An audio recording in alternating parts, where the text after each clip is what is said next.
निकलोगे वहाँ से। तो मतलब मेरा बचपन मतलब 9th-10th से था कि मुझे आर्म फोर्स मेडिकल कॉलेज में जाना है, इसलिए फिर मैंने ड्रॉप कर दिया। फिर ड्रॉप करने के बाद चंडीगढ़ से मैंने कोचिंग करी, तो उसके बाद नेक्स्ट टाइम में मेरा 614 शायद 22 कुछ ऐसा सा स्कोर था मतलब हो गया। तो फिर और मुझे AFMC मिल गया। मैं AFMC गई वहाँ पे, उस टाइम पे 2019 में 6-10 ऑनवर्ड जो थे उनको बुलाया गया था। मतलब गर्ल्स की सीट्स वहाँ से 25 थी ना, तो 6-10 था गर्ल्स का कट ऑफ और बॉयज़ का 595 के अराउंड था।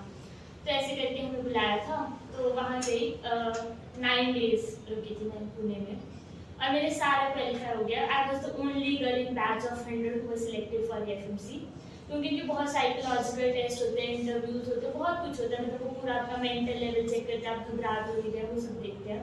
एक पूरा पैनल बैठे थे, 4 थे, इतना बड़ा राउंड टेबल था और सारे ऐसे बैठे हुए थे और उन्होंने मेरे सर्टिफिकेट्स देखे। तो सबसे ऊपर मेरा मोनो एक्ट पे था, ऐसे मतलब 2-3 में बीच में निकल गया उनको। तो कहते मोनो एक्ट क्या होता है, तो मैंने बताया उनको, कहते ठीक है तुम्हें करके दिखाओ। उन्होंने मुझे देखो रिवन एक्टिंग का है, उससे नीचे कोई डांस का था, कहते डांस कर लोगे, तो मैं तो बेशर्म हूँ, मैंने हाँ कर दी। तो फिर उन्होंने कराया नहीं, वो पता लगा। फिर एक्टिंग में गया, फिर आगे उन्होंने कॉन्फिडेंस देखा होता है। तो I was the only girl.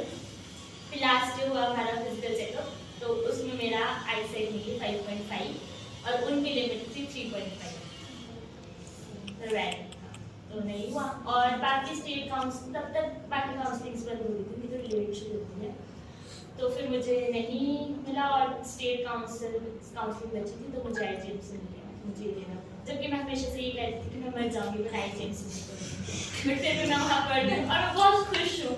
मतलब जो चीज़ हम नहीं करना चाहते, अगर वो हमारी लाइफ में अनएक्सपेक्टेडली आ जाए तो उसको एक अपॉर्चुनिटी की तरह लेना चाहिए और आगे उसी में एक्सेल करना चाहिए। फिर मैं IGM से और जब तक मैं स्कूल में थी ना, मैं हमेशा भागी हूँ फर्स्ट आने के लिए। मतलब जो पागल बच्चे होते हैं ना, वैसी जैसी थी। मतलब मैं फर्स्ट ही नहीं आई कभी, मैंने बहुत मेहनत की, मैं लिटरली मैं बहुत मेहनत करती थी, बट मैं कभी फर्स्ट ही नहीं आई। मैं हमेशा ऐसी ही रहेगी कि मैं फर्स्ट नहीं आई, सेकंड या थर्ड ये मेरा फिक्स रहता था। फिर कॉलेज में गई, तो जहाँ पहुँचना था वहाँ पहुँच के फिर क्या भागना रह गया, फिर मैंने सब छोड़ दिया। मैं ऐसे गाँव में जो अपने पेस पे मैं करती थी, मैंने वैसे ही पढ़ाई वहाँ कंटिन्यू करी और फिर स्टेट में मैं टॉप कर दी MBBS में फर्स्ट ईयर। मतलब ऑल हिमाचल 8 मेडिकल कॉलेज में आई वाज द फर्स्ट। फिर उसके बाद सेकंड ईयर का रिजल्ट आया, सेकंड ईयर में I again top university, third year में आई अगेन टॉप यूनिवर्सिटी। तो मेरी हैट्रिक हो गई है और मेरा बस 1 साल में बचा है। अभी 6 महीने में मेरा फाइनल ईयर कंप्लीट हो जाएगा, उसके बाद रिजल्ट आएगा, फिर मैं फिर आऊँगी।